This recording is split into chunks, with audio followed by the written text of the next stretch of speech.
Hello, how you guys doing? Or how are you doing? I'm good. That's good. So, Okay. Well, this is quite an experience. I can tell you that. one more time, you said it's your experience?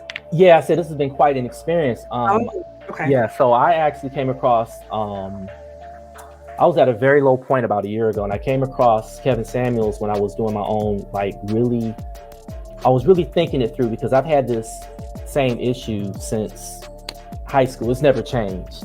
So 90% of the women that I have ever had a good experience with are from other countries. I'll either find out that one of their parents are from another country, or that they were from another country, and it's usually Africa or the Caribbean, and Okay. occasionally from Latin America. Okay. But here's the point: the whole "you're lame, corny," and all that. I think what has happened is that the idea of being interesting, the idea of being, desirable, has been so distorted over the past, I'd say, generation and a half. That black men, like when I was in college, it was a friend of mine. He went to become a doctor, and we were sitting, and this was at the University of Michigan in Ann Arbor, and so we were seniors at that point, and his name's Will, and hopefully he'll see this because we were watching these guys that were sitting down, down the way in the cafeteria, just acting like they were trying to be like their thugs or whatever.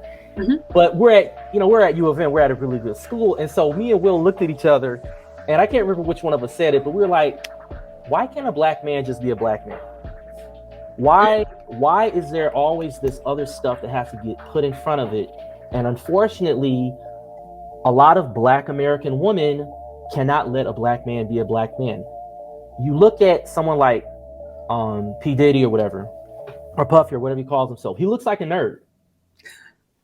He looks like a nerd. He looks like he would have been teased in high school too.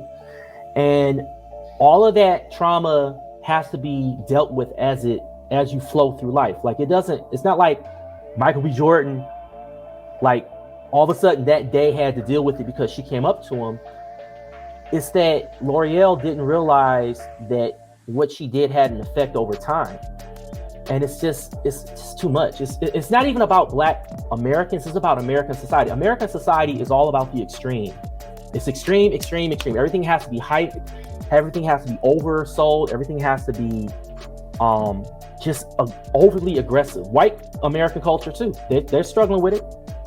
And so that's not natural. So you got women that are being masculine, and they're looking for men that are hyper masculine, like, over the top. And so that whole thug mentality, it's kind of a result of that. I'll stop here because I got a lot more to say. But Eugene, I think you were next. Hey, how you doing? I'm good. So what do you have on this topic?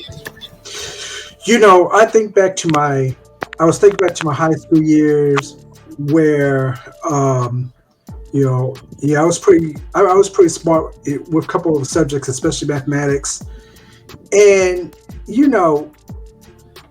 it's like this. I was only one of two black students in my Algebra 2 class. I was the top of it, and yet I keep getting this weird look from the other black student, for some reason.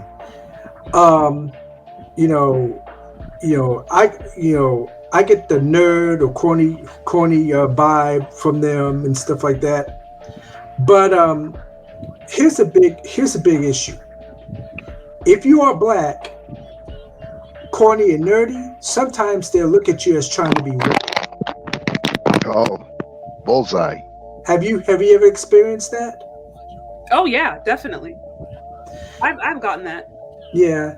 Now, of course, the girls, they were not, interested, but, I try not to let it bother me. And it's been like this all through high school and college, but of course, after that, things started to change. But yeah, it's real. It's all real. When you're in that situation, you have a choice. You can either try to fit in or be yourself, which I chose the latter because I hated the surroundings. I can remember a lot of people all around me. They were in the gangs and they were doing drugs and stuff, and I wasn't having any of that. So I did not believe. So I was like basically this nerd wearing a tattoo, basically, where he did not care about what was going on around him. All he cared about, trying to reach my goals. Sort of like what Michael B. Jordan was doing. Yeah. So look, I really haven't had the issue myself, but what I have had, what I've seen and I've experienced is men who kind of tell me their experiences about how they were rejected and all the other stuff. And eventually over time they ended up with somebody who was non-black.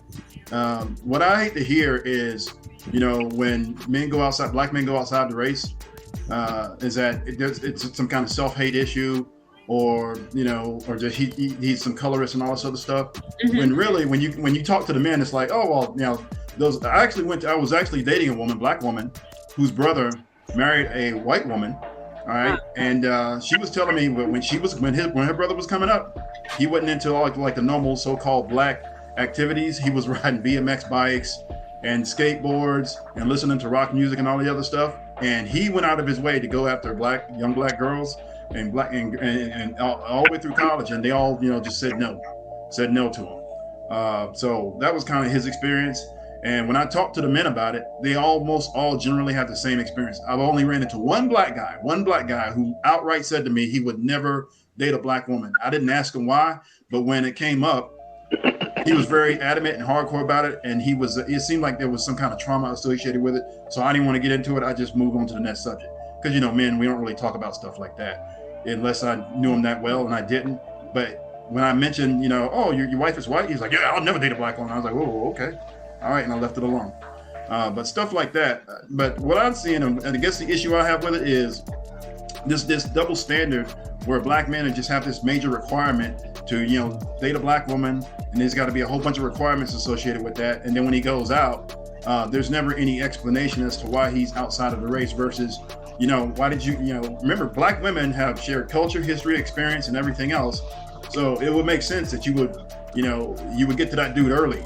And especially before he blows up and becomes a Michael B. Jordan or a Childish Gambino or a Michael Coulter or any other black man who ends up going outside of the race. So we got to somehow get away from that. Women aren't going to stop doing it. It's very interesting that I hear women will say stuff like, I don't mind black women doing it, but when I see a black man with a non-black woman, then they get upset about that. Like, excuse me, brother. So everything that Michael B. Jordan is going through, he literally remembers that incident going all the way back to his high school days, all the way up until now. That woman had a chance to apologize and fix it. Even when she was at the interview, she didn't fix it. Even when she was at the podcast, she didn't fix it. And they're just doing everything wrong. And then they're still putting the responsibility on the men to just go ahead and look past it. And black men are saying, no, we're not going to look past it. Right. So that's just how it's playing out. But at any rate, I just want to come up and say that and just kind of mention it to that effect. Hey, brother, hence the exodus of black men from the United States. That what you just touched on is exactly why black men are going beyond just dating outside their ethnicity. They're saying, you know what, the problem lies here in this land. It's time to roll. And unfortunately, Ms. Chardé, I applaud your work, but your work is a little too much too late to stem this. This has been happening for 50 plus years. I think I've said this to you once before. It is going to take twice as long to undo the damage that has happened because it is generation after generation. My illustration is this. The brothers that are found as corny and so forth fall into these three categories, which I fell into. One, the category of Steve Urkel. He is intelligent, but he's socially awkward. Two, the Wayman Tinsdale. After that same Steve Urkel grows up, becomes a man, and finds himself in a position of power and influence after all of his hard work is done. And like you said earlier on your show, those same men are expected to turn around and come back to the black community and stick their hand out and help the next man. But because of the trauma we felt, us being extracized by our own community, by our own people, because we spoke proper English, because we demonstrated intelligence as white acting, and the mindset becomes, Why should we? Hence what I said earlier. The same black man, the same corny black man that you ghost and make fun of today will be the very same black man that you might have to stand in front of tomorrow to interview for a job or to interview for that position that you wanted. And you're thinking, hey, this a black man, this a brother in here, he can help me out. And he's looking at you like, you came from here. Oh, I remember people like you. Why should I help you? I saw this exact same thing in the military. The third one is the Last Dragon character, Leroy, because he grew up differently. And I'll use Kobe Bryant as a perfect example. Kobe Bryant was an Army brat. Now, everybody made fun of him, but then suddenly when he became an NBA star, people couldn't get enough of him until they found out his wife was non-black. And after that man passed, there was nothing but days upon days of smoke.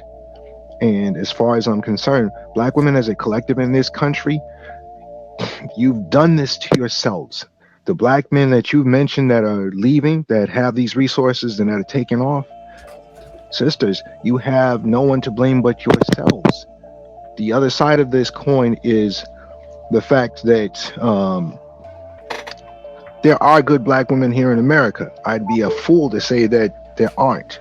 However, they're standing right next to the hyenas, and that makes us very difficult. To us, it's like this. Oh, dang, a pack of lions. Am I going to take the risk to find out which lion is tame enough for me to roll up to it without getting torn to shreds? No, I just see a pack of lions. I'm going someplace else. I ain't finna get ripped up. That is what is happening with a lot of these brothers that are having same or shared experiences. The other side of it, those brothers that got into the dope game, they started off as that lame and corny fella, but because the gals wouldn't give them the time of day in high school, they got into the dope game because they saw their peers having that wad of cash, having that nice ride, and gals couldn't get enough of them. You know, I can go on and on about this, but I think everyone gets to pick. There's a few things just kind of respond. I guess you guys kind of said a little bit what I was gonna say, but just as you guys were saying before about, you know, Serena and women like that, I forget the actress name who played in Queen and Slim, but I believe she's either married to or dating a white man. She's like a black British woman, and she had said a few years back around the time that movie came out that the first time she was ever called pretty was by a white guy, right? And these are her words, but I remember I didn't see any black women say that she hated her blackness or that she, you know, hated her father or any of these kinds of things. Right. It was, oh, I'm glad that you found love. And I don't have anything against the woman. Like, I don't know that much about it. I don't care. I'm just using her as an example.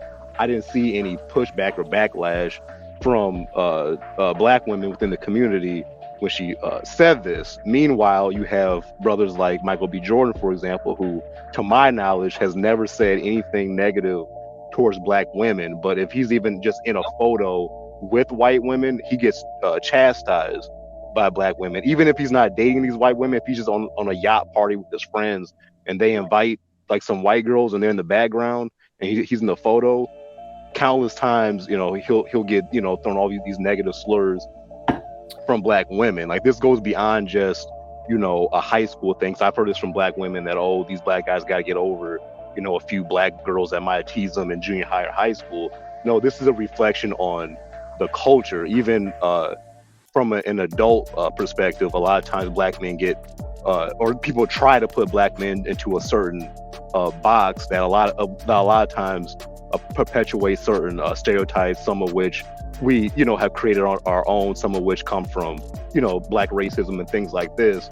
And if you don't get put into that box, you automatically get looked at, you know, in a certain way, whether it be, you know, getting put into a homosexual innuendo. They tried to do that with the late Kevin Samuels because he didn't, you know, portray himself in a stereotypical way as an older black man.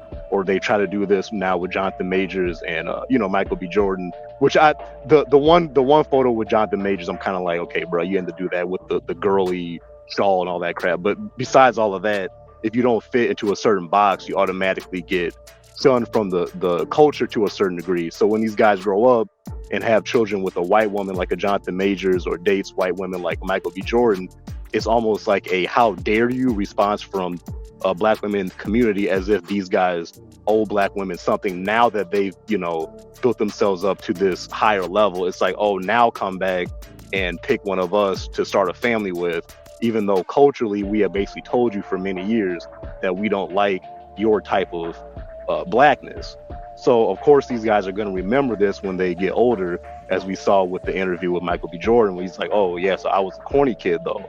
This goes beyond just that moment in time. It's a reflection on the culture as a whole. Like a lot of brothers, including myself, majority of the black women that I've dated throughout my life, at least the more successful ones, have been black women from Africa.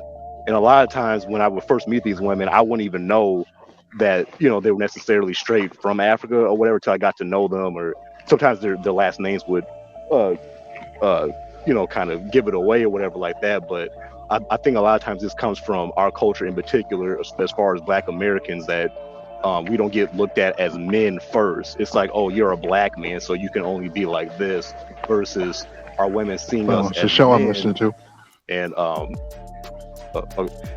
you know, following us accordingly. This is just like when the brother said, this is why so many more black men in particular, are leaving and going overseas, because overseas women are taught to look at men as men first. And a bastardized version of manhood, or where a man has been distilled down to simply two things: his physical body and prowess and his income. And a man is so much more than that. A man is discipline, a man is leadership, a man is guidance. And even with a lot of those experiences that some of the brothers, and even like Michael B. Jordan, I was very artistic coming up. I love to draw, love to paint, love those things.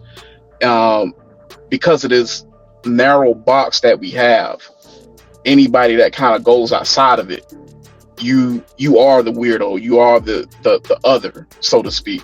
And I feel that that's something that definitely hurts our young boys and men, and causes a lot of people to feel that rejection.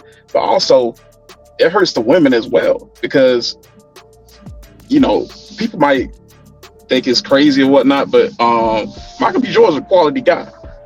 Jonathan Majors is a quality guy. Yeah. And even with the photo shoot, I know somebody mentioned it, like the pink bow or whatnot, like that. Yeah. That wasn't just him being flamboyant or anything. Like, that's actually inspired by a comic book called One Piece, and that's the Don of the underworld, Don Quixote do Flamengo. So it was, in terms of masculinity, think the most traditional masculine guy, but dressed like Elton John with slippers.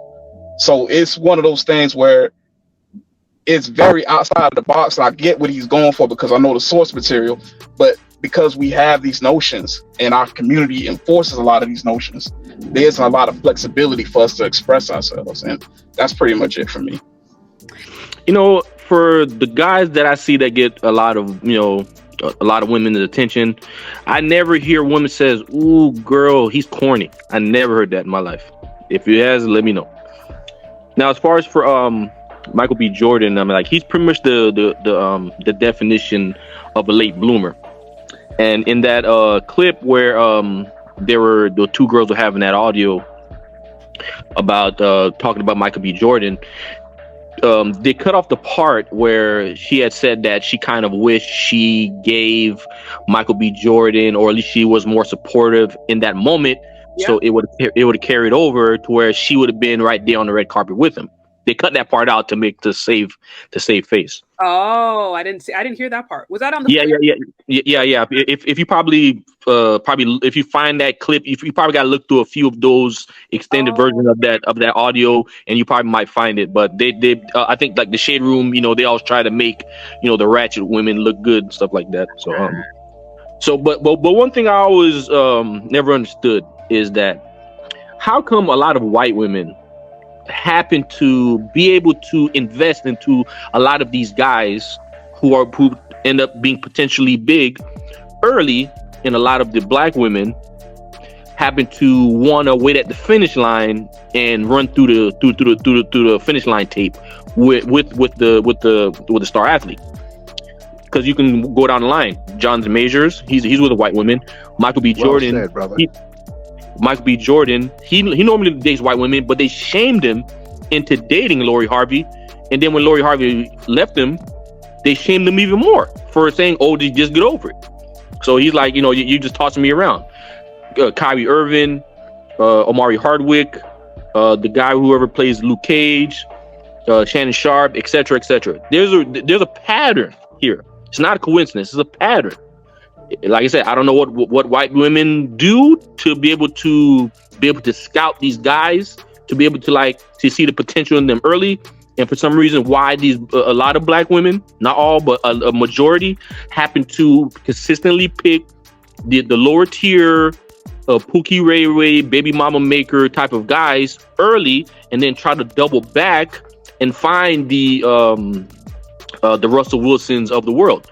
But like I said, and tying all this back into Passport Bros, they were trying to use a lot of us Passport Bros as a safety net. Now that we're removing the safety net, this is why a lot of the shame and the ridicule online is always happening. They say the same talking points. Oh, you're gonna bring a woman over, she's gonna use it for a green card, blah blah blah. But they never ask, just like how you said, they never ask why are they going over there. Pretty much like on your channel, Miss Chez, there's a reason why a lot of the black men are here. On a lot of those other echo chamber channels, majority of the women are there, but the black men are here.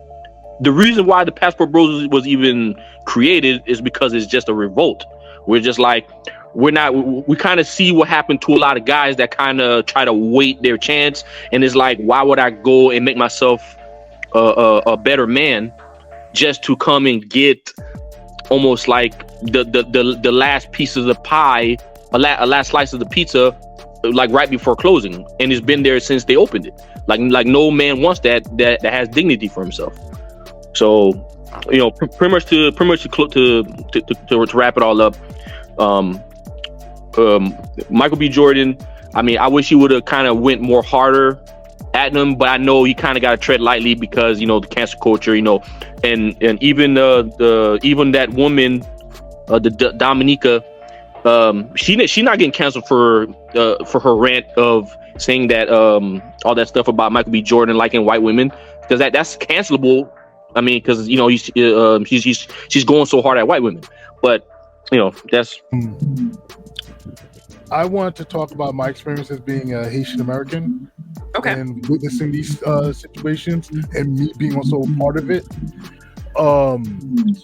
You know, having an accent growing up, having a slight accent, speaking another language, but then having a really big affinity in my early years for those black women, having, like, you know, because of Whitney Houston and Janet Jackson, and, you know, these were the girls that I wanted to, like, I gravitated to. And from that came nuclear rejection, like not regular rejection, like, no, I'm not interested, but just insults, not once or twice, but series throughout an amount of time. And then I won't lie, it did really, like, kind of just make me harden towards them, because it also, the things I also saw from my ADOS friends that were dealing with stuff like, but, you know, who were nerdy, and some of my friends who were maybe biracial, the girls who were biracial caught it as well. And when I realized, it took me a while until I got older, but it's like cause and effect. It's the insecurities of these type of black, these segment of black women that have these insecurities, you know what I mean, that hate on anything that they feel is better than them. Maybe they can speak another language. Maybe she made those because she's dark skinned, she has natural long flowing hair. You know, little things that technically really doesn't matter, but for them it does matter. And there's a cause and effect.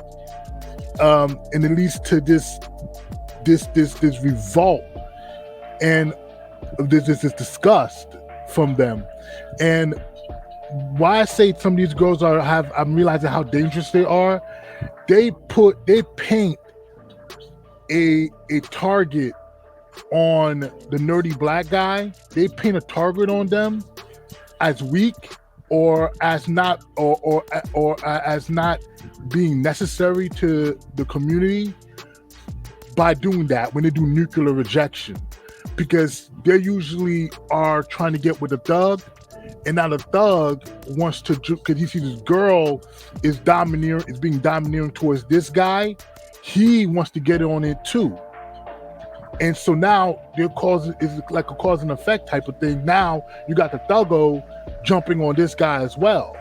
And I've witnessed this. I felt this. I've had to literally fight for my life. And then I look back at that, I see how it got started. And these things got started. And it's not only me. And I'm sure this guy's in the chat room right now can say that, did this guy bully me because he felt like bullying me on his own? Or did he bully me because this girl that I tried to holler at painted a target on my back by doing nuclear rejection, which signaled to everybody that I was a target. I was quote unquote weak. Yeah. I get literally, I have family members who get swarmed by beautiful women in other places because they say they're Black American, which they really technically are by citizens, they're Black American. But it's, when we look at it, it's really the layout been laid out by Black American male culture, R&B music, rap, sports, clothing, attire. That's all I want to say. Like, claim your heritage, guys. Become a passport, bro. Stop playing around. Definitely like an ugly duckling in high school. Growing up most of my life as a chubby kid, and then out of nowhere, I don't know what happened. I did work out. Maybe that's what happened. But all of a sudden, women started to find me very attractive. But I kept, pretty good personality. I will say this. I think part of the problem is Black America has a consensus or a perception to be monolithic. So some of these men turn to white women because they don't feel like, let's say Michael B. Jordan was a nerd, which I'm not sure if he was, but let's say you even watch on TV like a nerd convention, comic convention, video game convention, and you want to go there and be amongst people that are like you, you're going to see a bunch of white women. You're not going to see a lot of Black women in that situation. Yeah. Right? So, they're not really, in your mind, a part of the culture that you love. And then when you do have like comic conventions with Black women, for some reason Black women still have that video vixen mentality.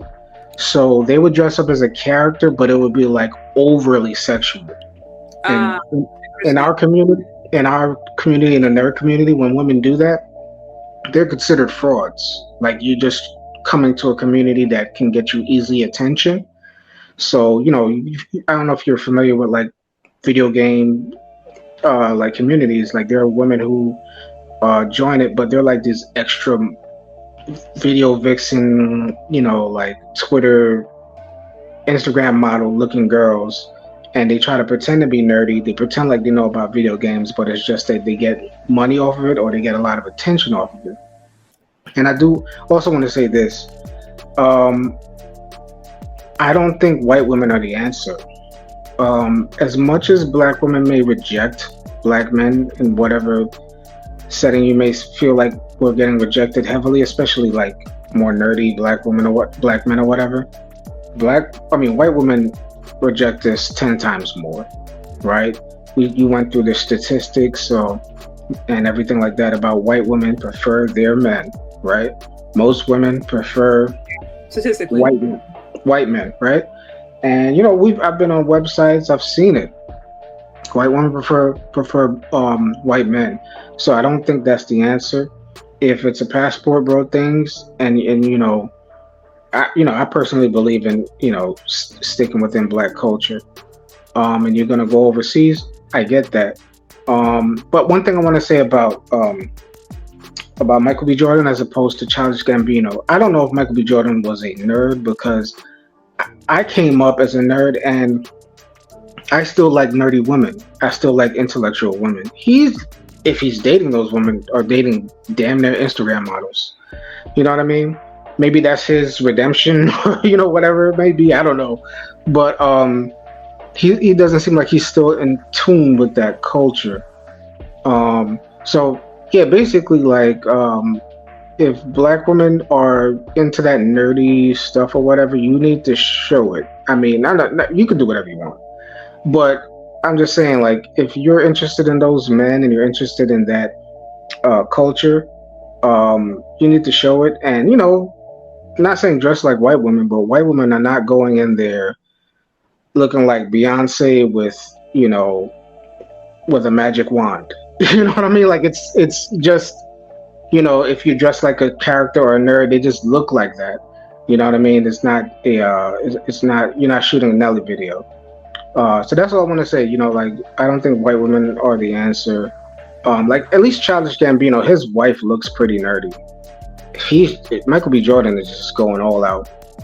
So yeah, that's all I want to say. Like, you know, if you're gonna be a passive role, if you're gonna date women and you were a former nerd, especially if those are the type of women you're looking for, women who love that culture too, date those women. Try to find a black woman that does that. There was like a convention over here in Atlanta a little while. I mean, maybe two days ago. I missed it, but you know, I wanted to go for that reason, just to see are there black women here in this convention, especially in Atlanta. But I missed it.